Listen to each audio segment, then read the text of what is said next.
Well, hold on. Hey, hello, and welcome back to Best Love Films, the podcast, which supports Best Love Films, the site, a digital museum of cinema, and also a humble suggestion in case UNESCO extends its preservation priorities to cinema and film. All the parameters of the Best Love Films collection are exhaustively explained on the site and on previous podcasts if you want to know. Based on your feedback, well, I did 5 films per podcast in previous seasons, but this particular season, our 4th season, we're only going to do 4 films per podcast. And even those I'm going to be covering with just a bit more brevity than we did before. Okay, so welcome to the D list, to the documentary 100. Who's ready to dive into the world's most divine documentaries? The first 3 seasons, or first 3 lists of this podcast, had an American focus, but I'm now excited to expand the lens to cover the entire world. But we have to start with that elephant in the room. How in the world did I decide on these particular 100 documentaries? As history is most important. Well, as usual, I didn't. I just narrowed down other people's lists.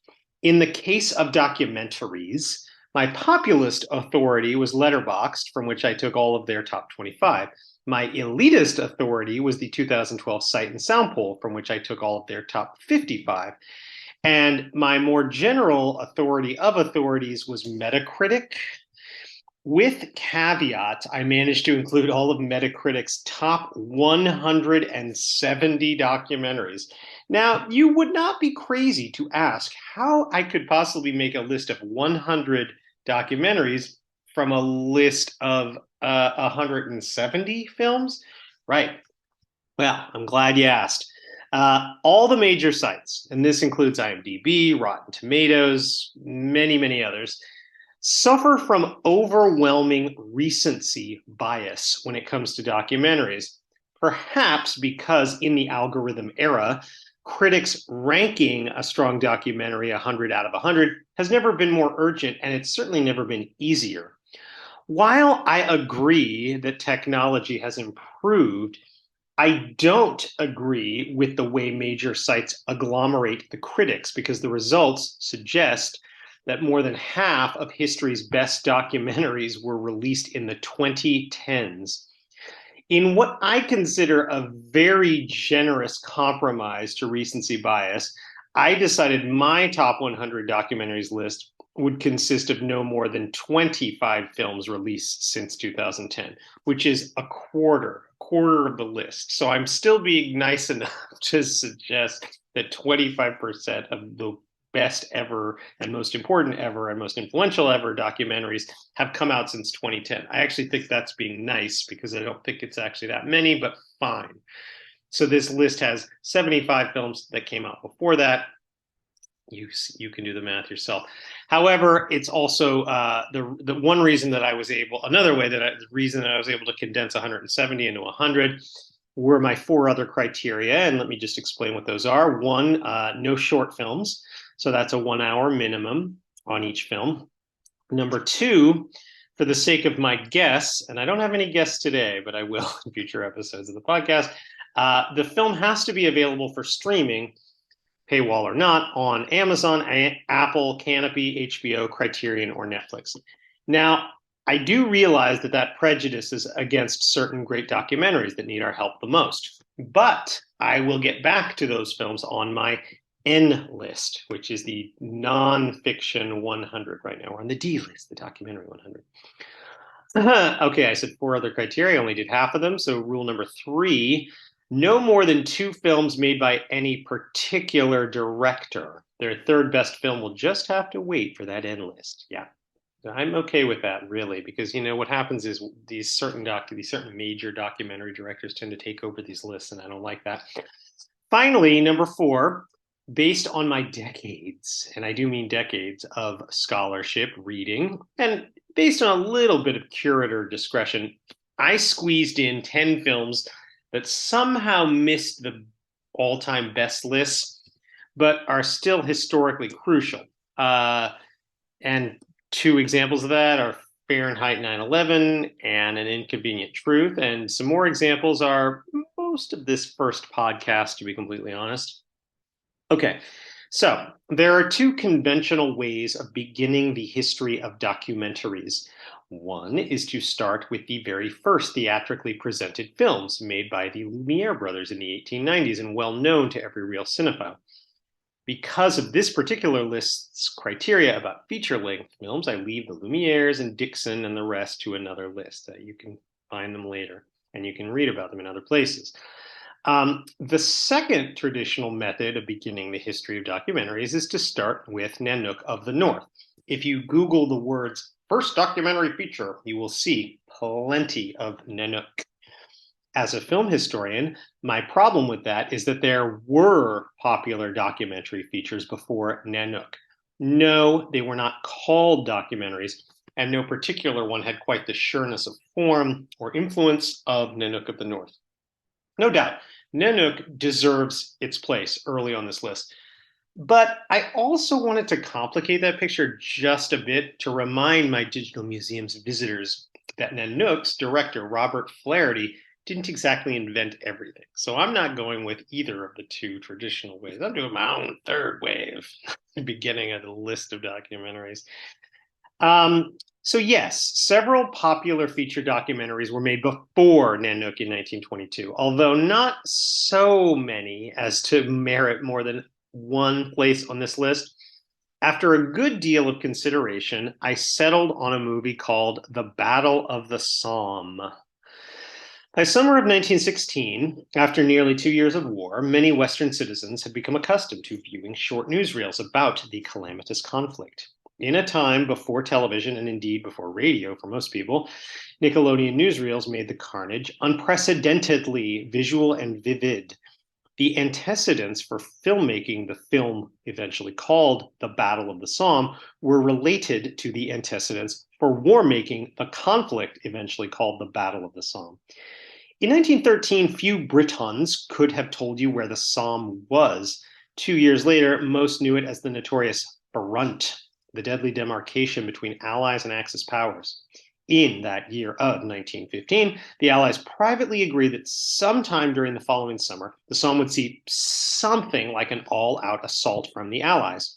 The world's first extensive trench warfare had mostly resulted in a frustrating stalemate, and Britain, France, Belgium, and the Netherlands steadied themselves for an attack unlike anything the world had ever seen, an offensive of hundreds of thousands of troops marching east directly into German-occupied territory.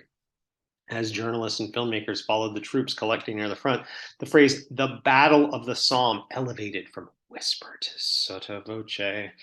The British Topical Committee for War Films sent several cameramen. Geoffrey Mullins and John McDowell wound up leading the teams, starting with movement and preparatory artillery bombardment on June 26, 1916. Within 2 weeks, Mullins and McDowell shot about 8,000 feet of footage. Sometime around Bastille Day, the War Films Office's lead editor, Charles Urban, suggested that that footage be formed into a full feature instead of the usual short newsreels. At that point, D.W. Griffith's 3-hour anti-war epic, The Birth of a Nation, had been playing to packed British audiences for almost a year, expanding possibilities for reelers and attention spans. While Griffith was trying to set his version of the past into amber, the British Topical Committee was trying something new, a feature that would play almost like a live feed, a 77-minute film titled The Battle of the Somme that would play in theaters while that very same battle was raging. Okay, now I'm going to jump into the plot, as it were. Certainly every documentary is forged and formed into a plot or a narrative. In this case, here's how this first one goes.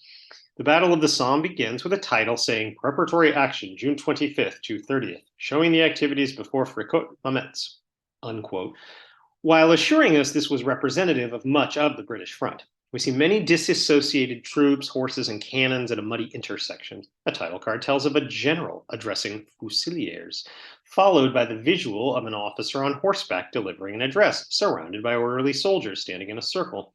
A title card praises munitions workers for making shells just before showing the so-called dump of munitions shells by a 1916 version of a truck.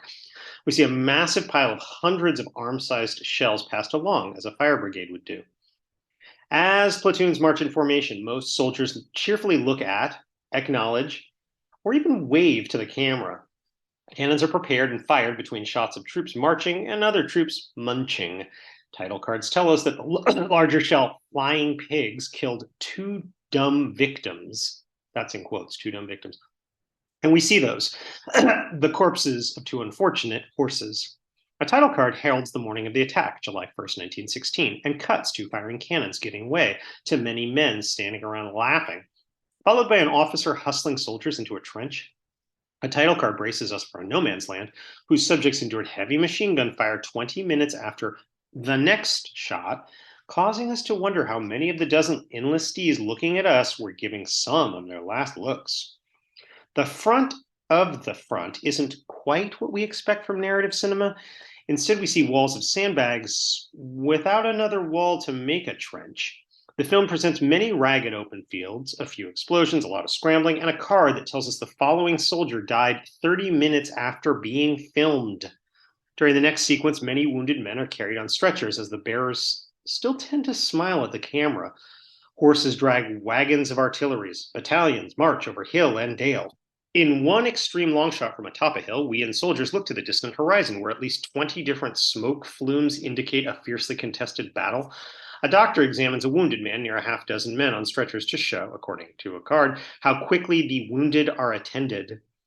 More wounded are walked into the front, accompanied by the title card's descriptions of Tommy, kindness to captured Germans. A card declares soldiers assembling for roll call, possibly meant to ironically describe the many soldiers pictured resting. The next sequences might as well have been titled At Ease, because they're mostly groups of soldiers relaxing or polishing arms between assignments.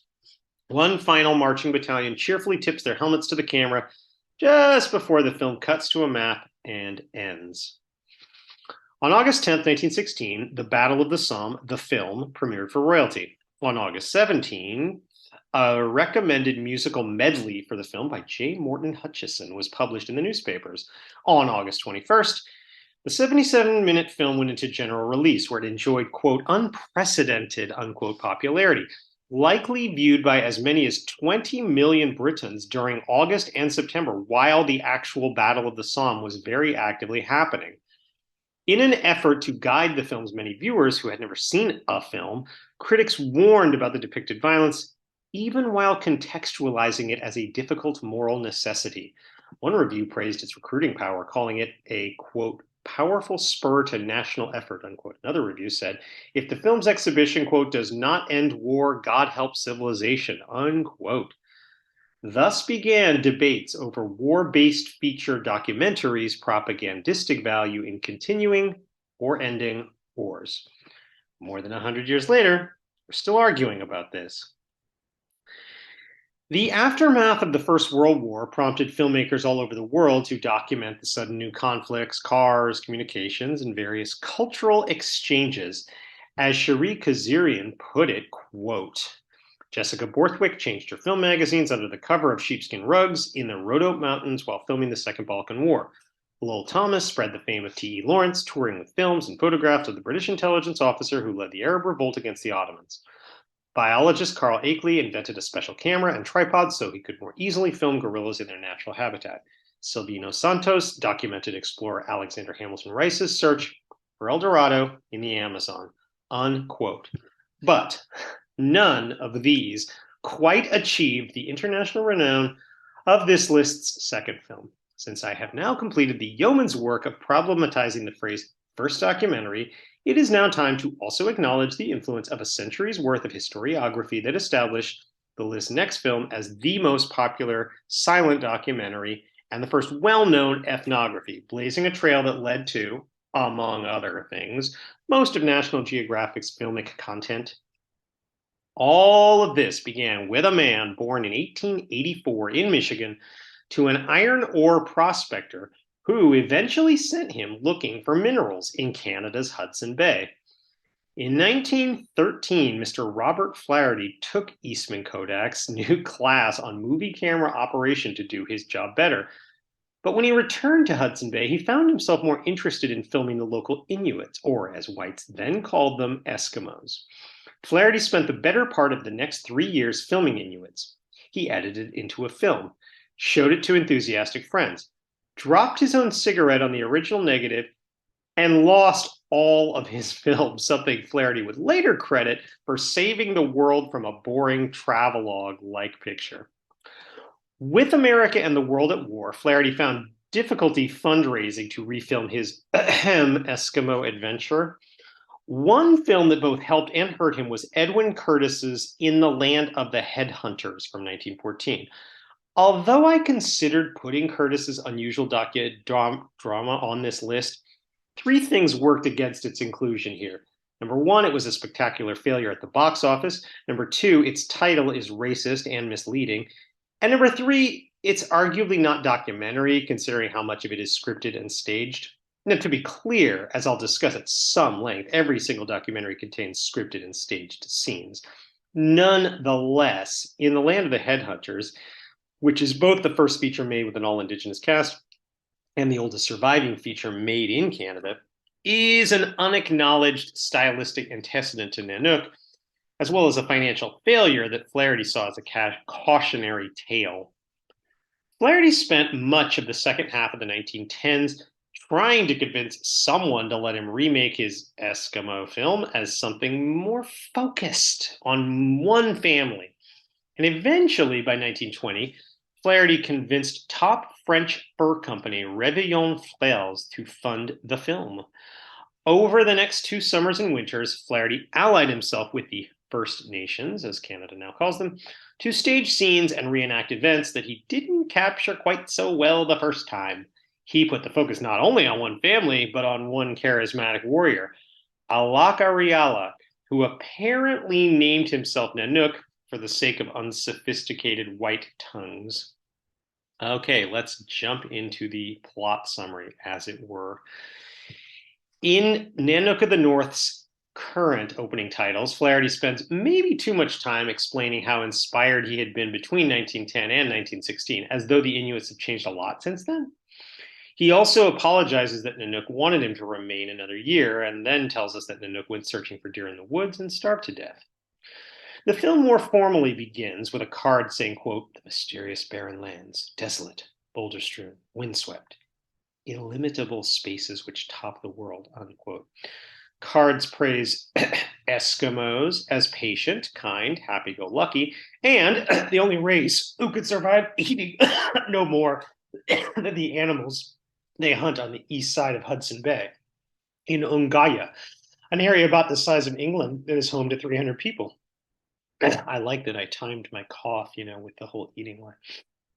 As he parks his kayak, we meet Nanook, the bear, as well as his wife Nyla, quote, "the smiling one," unquote, and some kids and a husky.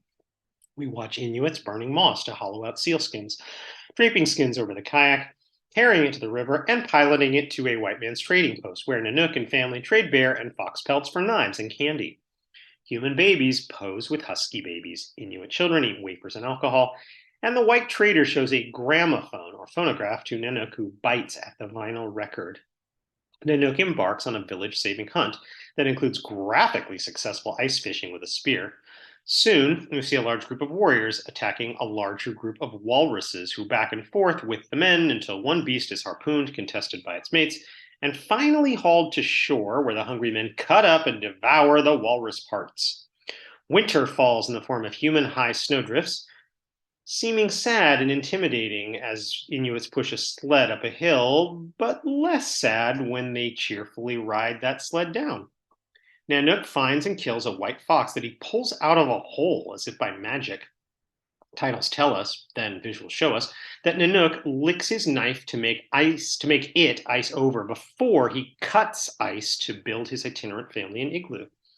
While the children sled down the ice, Nanook and friends work the ice into an igloo, culminating in the movie's money shot, Nanook carving out a microwave-sized ice block window, popping it off, smiling widely, and crawling out through it. Nanook walks over to a diaphanous section of the ice, carves out a window, and firmly sets it into this microwave-sized gap where Nyla wipes off its frost. Inside the igloo, the family compiles its inventory. Outside, one young child adorably tries to fire a small arrow from a small bow. We watch the way Nanook's family boils seal oil to heat up seal meat in a hearthstone set outside the igloo so that the home walls don't melt. We see the family sleeping cuddled together. Nyla chews Nanook's boots to soften them, bathes a babe with a lot of wiping, and kisses that child by touching noses. We learn that at night, igloos keep puppies and kayaks safe from ravenous full-size dogs. For a long time, Nanook plays tug of war with a hooked seal who is beneath the ice until 4 other family members show up and help pull up the line in the large dead seal.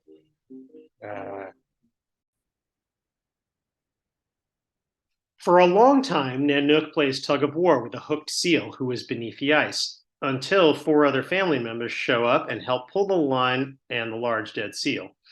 The forlorn tied-up huskies can only observe as humans scarf down half of the seal, but eventually the Inuits give the dogs some meat, which the dogs ruthlessly fight over, causing what a card calls a, quote, dangerous delay, unquote. Nanook and his family charge across a rather windswept, mist-covered ice floe until they finally find another igloo, and this time the dog's exile outside seems deserved until they seem to endure the worst night of anyone's lives. After a close-up shot of Nanook sleeping, we see the card, The End. Unlike most of the documentaries on this top 100 list, NANOOK of the North does not suffer from inattention, but instead it enjoys many articles and many books. How to summarize all of those? Well, in the Library of Congress's official essay on the film, Patricia Zimmerman and Sean Ayush present Jay Ruby's argument that Flaherty's film must be understood in context. And they also present Fatima Toby Roning's counterargument that the Inuits are presented as cuddly primitive, that's in quotes, and that the film's mode is less ethnographic than taxidermic, i.e. seeking, quote, to make that which is dead look like it is still living, unquote. The American Film Institute's official entry on the film peddles in gossip about what the on-screen women were doing off-screen with both Flaherty and Nanook. More significant is the fact that Nanook's death shortly after the film's release and the ongoing displacement of the film's subjects were probably both catalyzed by the film's popularity. Nanook of the North became a sensation upon its 1922 release, and throughout the 1920s it was still a sensation, establishing a sort of Eskimo chic evidenced everywhere from pop songs to children's books. I would now be for igloo, K now for kayak. Nanook's influence could be felt even in fiction film, but that influence was more profound over the nascent field of nonfiction. Afterward, every would-be documentarian had an example to serve as a North Star. Nanook cast a shadow as long as that of an Arctic sunrise. Anyone approaching the subject of documentary should see it, should try to enjoy it, and by the way, in many ways that's not hard, and then that person should think about it. And I think one thing one should probably get around to thinking is, well, if only Nanook hadn't been so staged and paternalistic. If Nanook of the North had failed, Robert Flaherty might have gone looking for a job with National Geographic or a similar organization. As it was in early 1923, Jesse Lasky of Famous Players Lasky signed him and assigned him a sizable budget to make the next Nanook. Having spent years in frozen Canadian tundra, for some reason, Flaherty chose to make his next film a lot closer to the equator. After more than a year on the Polynesian island of Samoa, after Lasky and Paramount sent letters asking for footage, Flaherty repeatedly replied that he couldn't film anything yet because he was still earning the trust of the locals. It must be nice. He elided his concern that he didn't really have a story and that the Samoans didn't have to struggle against nature as much as the Inuits.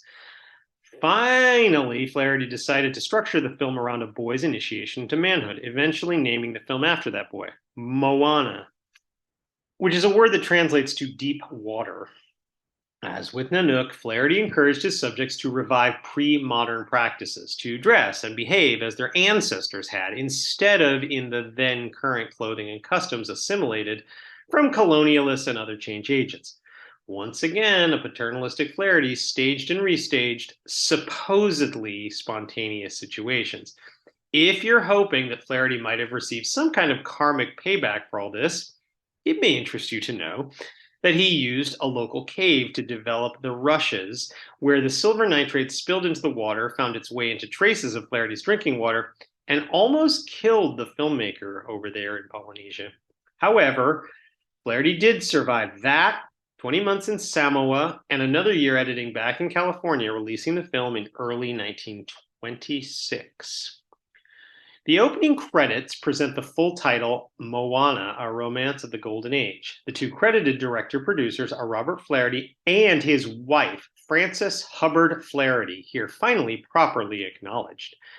An opening card states, quote, "Among the islands of Polynesia, there is one where the people still retain the spirit and nobility of their great race. This is the Samoan island of Savaii. In one of its villages, the authors lived for 2 years, and the generosity, the hospitality, and kindliness of its people made possible this drama of their lives," unquote. The cards also single out Fialele as interpreter and sympathist, who brought forth her people's confidence and cooperation. We watch what the titles tell us is Fa'angase, the highest maiden of the village, that's in quotes, bundling leaves. A few other Polynesians gather food, including young man Moana, who strips taro root to make bread and cuts down a vine that can and does proffer a friend fresh water. A long line of Samoans bear food and resources through jungle fields to their village, presented to us through postcard-worthy extreme long shots of seaside palms. Back in the jungle, Moana and his fellow hunters cut bamboo and vines into a trap that ensnares a boar, whom the titles call, quote, "the jungle's one dangerous animal," unquote. The boar strikes back against the Safune hunters until they tie the boar's legs to a long, thick bamboo pole that the two bear back to the village. After Samoans venture out on canoe, we watch a rather long medium shot of two of them freediving in clear water until one does spear a fish. A woman gathering food at the shoreline brings up a head-sized clam and puts it and herself into the hunter's kayak. Mother Tuungata, is it Tuungata? Makes a dress called a lava lava by stripping and smoothing and interlacing mulberry tree bark with sun coconut water. We watch a boy, Pea, climb a palm that towers over other palms at least 40 feet high, from where Pea drops coconuts down to Moana, who smiles at him from the beach. We witness blowholes, towering waves, a rainbow, and other signs of the South Seas. In close-up shots, we watch Pea light a fire, trap a crab, and tell the crab he won't bother his coconut cheese no more.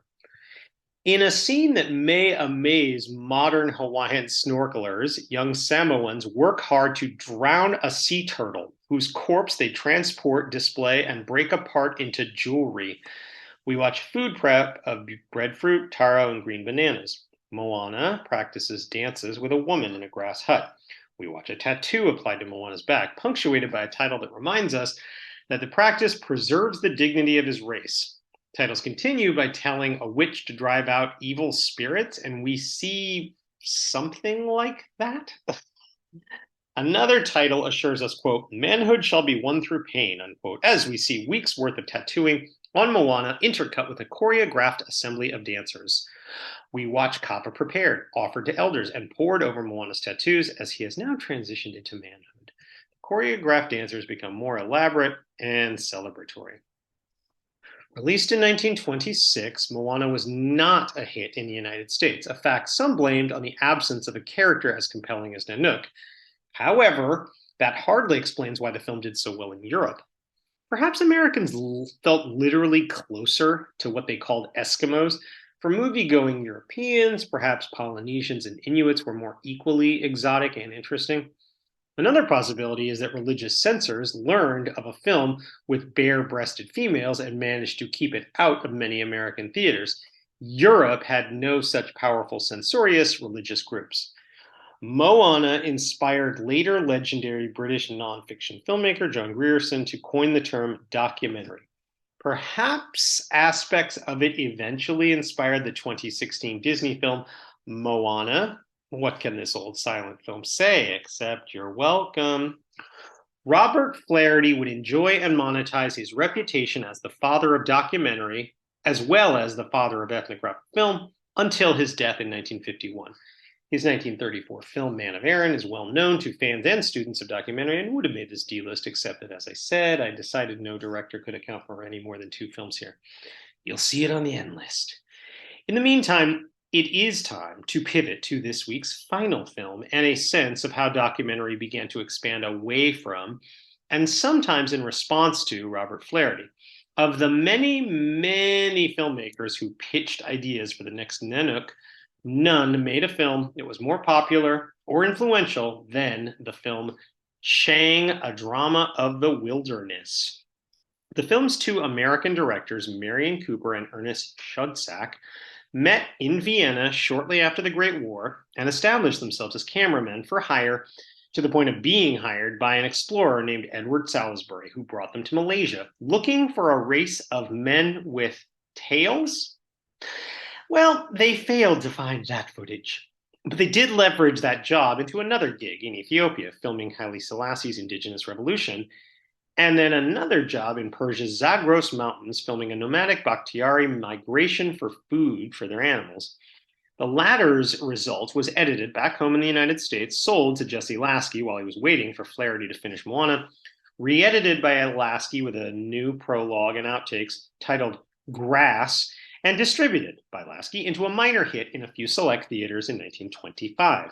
After, Cooper and Schudsack pitched Lasky on a Flaherty-esque man versus nature docudrama set in the only place they knew to be home to bears, leopards, tigers, and elephants in the jungles of Laotian Siam. Lasky loved the idea, but not their proposed budget, and they settled on roughly $75,000 to make their motion picture. Now, does their film Chang belong on a list of documentaries? Leonard Maltin thought it did.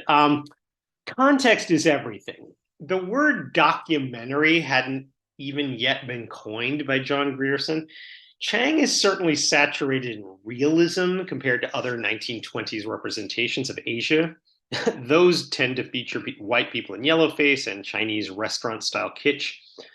Perhaps most importantly, Chang moved the field of documentary forward after Flaherty had more or less founded it. And let's describe a little bit of how that happened. With Flaherty as role model, Cooper and Schudsack spent more than a year in the Lao province of Nan in a house they ordered built far from any other villagers, as the Lao people would never normally naturally do. This level of artifice continued through close action encounters with tigers and elephants. Cooper wrote to his old boss at the American Geographic Society, quote, "Under the instructions of our head office, we are working in a slight dramatic theme. The result will unquestionably be quite artificial, yet in its way, it will tell, even if caricatured, the very real struggle of the jungle man," unquote. Lasky even hired renowned pulp writer Ahmed Abdullah to provide suitably dramatic intertitles. As with NANOOK and Moana, the point wasn't documenting life per se, but instead presenting the excitement that only something looking like real life could provide. Okay, final plot summary of today's episode. Chang, a Drama of the Wilderness, begins with a title card saying, "The cast, natives of the wild who have never seen a motion picture, wild beasts who have never had to fear a modern rifle, the jungle." Abdullah is probably responsible for title rhetoric like, quote, "Time and again, fields, towns, great empires were hacked out of the jungle. They are forgotten. Always the jungle rose in its wrath and swallowed them. But man must live. So man fights on," unquote. We meet Lao tribesman, as he is called, Kru, K-R-U, successfully chopping down a tree that has a meter-wide trunk. We are introduced to Kru's wife, kids, house on stilts, and kept animals like a water buffalo, goats, and a rascally white langur monkey named Bimbo. After a leopard leaps into their goat pen, Kru builds a higher wall and a low trap for the leopard. Kru's kid gathers a litter of puppies into a basket that he takes into their raised dwelling so that the pups won't become tiger food. Crew pulls up the ladder and closes a gate. At night, in the jungle, bears frolic. A tiger attacks a stray water buffalo, and that leopard gets ensnared in Crew's trap. Editing gives the impression that Bimbo the monkey hears the leopard and leads the kids to the trap in the morning, where Crew climbs a ladder and shoots the leopard dead. In the village, locals discuss animal encroachment and make elaborate booby traps. Tree swinging monkeys observe as one leopard gets ensnared by a rope and another attacks a scarecrow, while it causes him to fall into a covered pit. Crew uses another trap to kill a tiger and then shows us the cat's fearsome teeth. Crew's kid moves various small animals around his house as baskets. Crew hangs a lattice platelet that titles call a mantra, only for those same cards to gloat that the mantra failed when Crew's rice was ruined the day before the harvest. Crew builds a pitfall large enough for the biggest Chang, a word the titles leave mysteriously untranslated. As hunters in a shallow stream taunt and kill an alligator-sized monitor lizard, Crew comes to ask them for their help in pulling the Chang out of the pitfall. And as we watch them, the Chang is very slowly revealed to be a child elephant, no more than 4 feet high, whom they bind and bring to the village as a beast of burden. However, at the approach of the mother Chang, Crew's family flees their raised residence, which the mother Ahem razes to the ground in an apparent rendering of revenge. Bimbo, left alone, scrambles through the forest, apparently pursued by a leopard, leading the likewise scrambling Crew to turn, shoot one leopard dead, trap another in Chang's pitfall, and take a canoe with Bimbo to safety as the film cuts to an apparently interested, hungry tiger. A lot of that is kind of done through editing in terms of what was realistically chasing what. In the morning, after his family has arrived in the village, Crew tells the villagers of Chang tracks, signifying the return of a crop-destroying great herd of elephants. In classic fictional style, an elder scorns the notion with words like, well, there's no way there could be ... when this same elder double takes to see a great herd of at least 3 dozen elephants who trample through the village, razing all its raised houses. Yes, I said that correctly, just not spelled the way you think. The villagers get busy cutting large trees into big logs into a kraal, which is revealed to be a rather massive cage that almost resembles a colonial fort. The villagers use fire beaters to drive the great herd into a shallow lake on the way to the kraal, where the, quote, chosen 20, unquote, warriors stand on the parapets and stick the elephants with spears. Older elephants are reported to be easily tamed after weeks in captivity, and sure enough, we see Crew riding one of them, his, quote, new slave, unquote, as the beast helps him knock down a tree. Cards say that neither the jungle nor man is ever entirely victorious, but that Crew will hack at a renewed non-village life anyway. Bimbo and the kids play happily just before the titles remind us that the jungle is, quote, unconquered and unconquerable, unquote. Okay.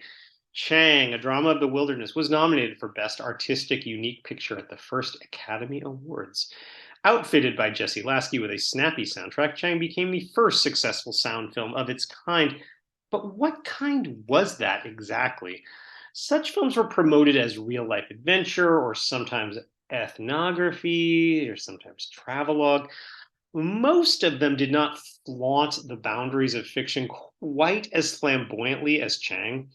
Cooper and Shudsack, for their part, became less interested in so-called real-life adventure and moved to adopt the novel The Four Feathers and then use their jungle expertise to make the game-changing 1933 film King Kong, which this podcast has already discussed many, many episodes ago. But Chang remained a paradigm of a certain kind of nonfiction filmmaking that found its descendants with, say, Steve Irwin and a lot of what is now called reality TV. Okay, so do today's 4 documentaries have anything in common? Clearly, the war film stands apart from the other 3, even though the subject of war was more representative of silent newsreels than the subject of remote ethnography. Nonetheless, paternalistic, white male gaze-afflicted, often staged ethnography is one of the largest legacies of today's films. It would take a very long time before white ethnographers would collaborate with their subjects to the point of their subjects having veto power over the footage. Nonetheless, these older films are often the only or last record of now obsolete cultures and cultural practices, even if some were partially or even entirely performed. From its most famous antecedents, we see documentary has always had an uneasy relationship with the truth. And look at you. You have already made it through the entire silent portion of the D list, the documentary canon. Next week, we formally move into the sound era with the following 4 films: Berlin, Symphony of a Great City, The Man with a Movie Camera, Enthusiasm, Symphony of the Donbass, and The Triumph of the Will. Not only that, but we're also going to welcome this season's first guest, which is really exciting. It's going to be Susanna Copey. I'm excited about that. Anyway, looking forward to that. Until then, save me some popcorn because there's always another movie to see.